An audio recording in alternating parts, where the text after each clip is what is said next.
some light on the Biafra coin. Why the Naira has collapsed, crashed. We, the Biafra, are just starting. The Biafra coin, digital currency, will change the paradigm. It's going to be a paradigm shift, not just for Biafra people, for the entire Africa. And those who will also partake in this new innovation that Biafra are bringing, the financial industry. See you in the evening. My enemy will be shedding tears as my lips are. But deep down inside you, you know that the Igbo land has been destroyed before Simon Ekpa was born. Rebuilt again.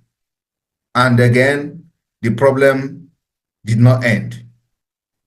The only thing we are doing today is that God created many people, and fortunately, I happen to be one of those that God created that will end this mess.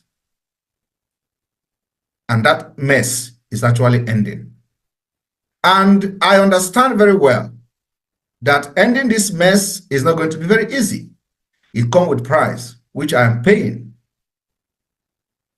which many of you are paying. And for the fact that we know where we are going and what we are doing, it does not matter. For the fact that the result of what we are doing is being felt, that is what matters to us. And I say it again, there is going to be coup in Nigeria next month. And many officers will be killed. Mark my word. And because we have decided that Biafra declaration, or the declaration of the restoration of independent state of Biafra, is going to happen this year in Finland. So as this particular thing is happening, we are also changing our strategies. We may end up declaring the restoration of Biafra anytime soon. And what we are going to do in Finland is only to ratify the declaration.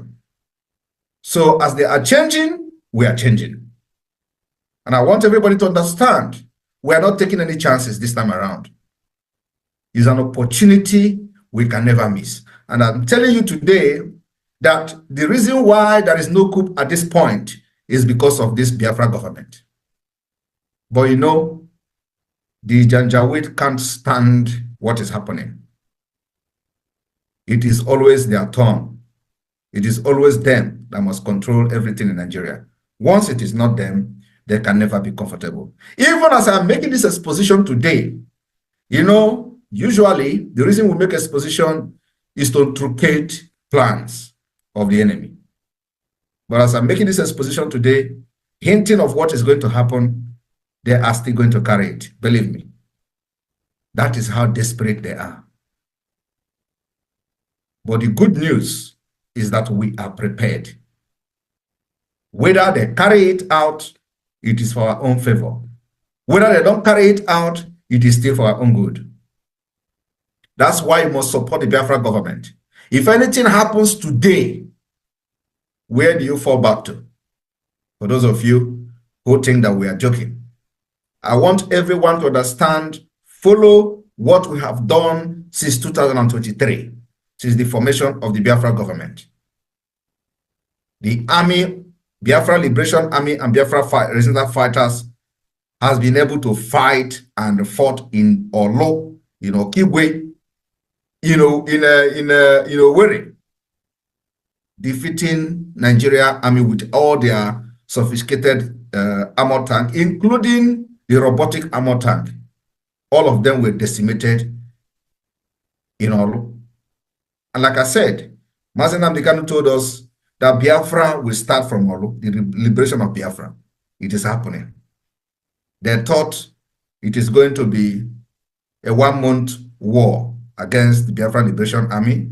The plan is that they are going to be fighting until our bullet finishes. I told them, if you are prepared to fight the Biafra Liberation Army for 1 month, Biafra Liberation Army has a bullet for 3 months. And if you want to fight them for 1 year, they have bullet for 2 years. And the war did not even last up to 1 week. Today, nobody, they are not fighting there. They left. But of course, there are, videos flying all over social media, how they have captured a Kototo and all that. You don't win this war by propaganda. We are not bothered about your videos, but the reality on ground is what is going to speak for itself. And the reality is always speaking. So my people, the Biafra redeclaration or declaration of the restoration of independent state of Biafra is scheduled to happen this year in Finland. Like you all know, before that happens, we need to capture as many locations as possible within the Biafra territory. We need to capture barracks. We need to make sure we capture government houses.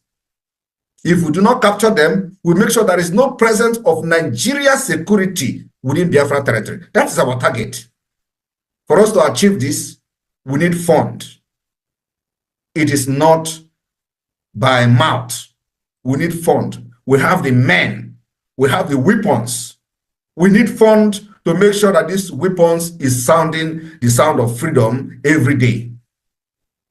We have been killed for a very long time. And this is the only time in the history of Biafra, in the history of Nigeria, that we rose up to pick up and to defend ourselves. This is the first time ever. And we have been able to defend our land. So why are those who are standing by the roadside or by the fence, why are you still standing? You buy this particular propaganda of Simon Ekpa is destroying everything in the Southeast, which is a lie. I was not the one who closed the port. I was not the one who did not bring the international airport to the Southeast. I was not the one who didn't build the road in the Southeast. All these things had also skyrocketed. Last month, the Nigerian government, through the Ministry of Housing and Urban Development, Ahmed Danjiwa, threatened to open the border for cement importation if manufacturers fail to cut down prices. When I don't see as it happen, I wonder why that would be a threat to manufacturers. I think that the president should go ahead and open the border for other cement importers so that there will be enough cement in the country. I think through that means the prices of cement can be crashed, because looking at what is happening about cement in Nigeria, you can find out the license for cement production has been monopolized. You see only Bua Cement, Eagle Cement, and Ibeto Cement. They are the most effective producers when it comes to cement in Nigeria. So I think that the government should do the needful by opening the market for importers so that there will be crash in the cement market. I think if there is competition, of course, you know that Nigeria is a capitalist country, and in a capitalist country, government does not have much right when it comes to price control, except the way Tinubu is taking it. But I don't think that the government have full right when it comes to price control in a capital system, because the market is competitive. Everybody is selling for gain. We are not in a communist nation. So I think for the president to help the citizens in order to curb the issue of hunger and skyrocketing of building materials, I think the best thing to do is to open the border.